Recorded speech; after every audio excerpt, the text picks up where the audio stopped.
digamos, el Perú es un país vulnerable porque vamos a ver que tiene varios elementos de su territorio que pueden verse afectados por los cambios climáticos.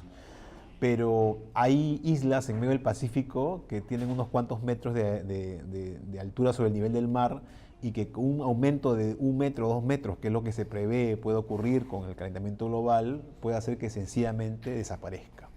Y su población entera va a tener que emigrar a otros lugares.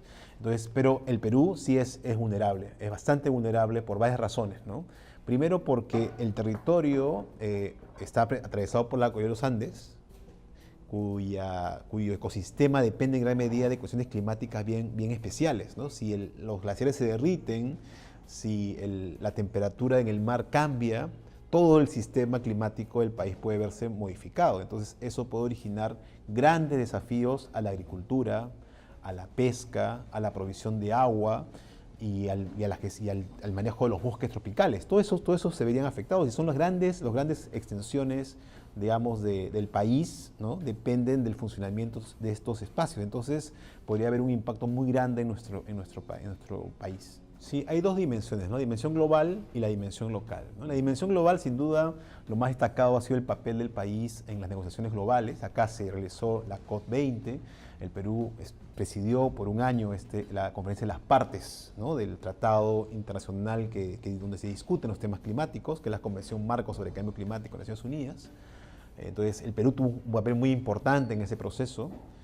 Pero otro elemento que fue esencial, ¿no? Y es un tema ya en el ámbito local, es el desarrollo de un conjunto de políticas específicas sobre el tema del cambio climático. La Estrategia Nacional de Cambio Climático, por ejemplo, ¿no? Que la última ha sido aprobada en el año 2015.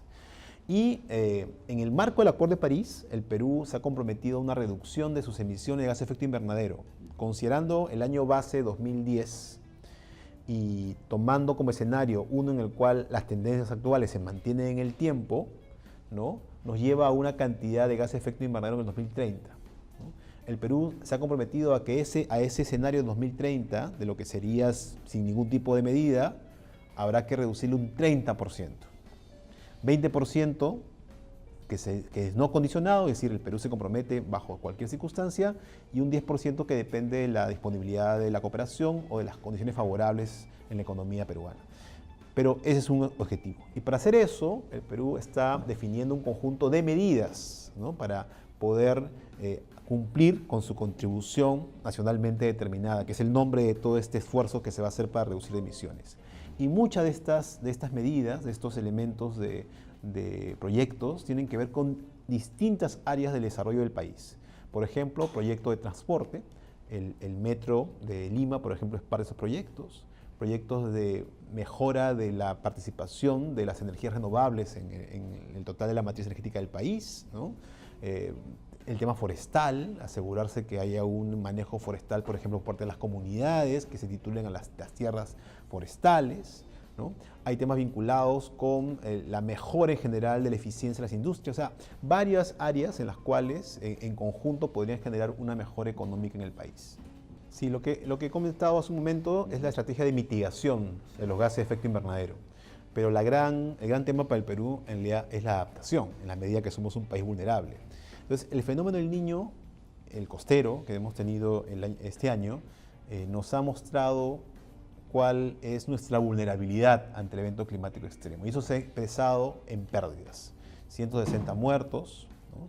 Se calcula más de 100.000 damnificados, 1 millón de afectados, ¿no? Entonces, la economía de la región norte cayó menos 2.1%.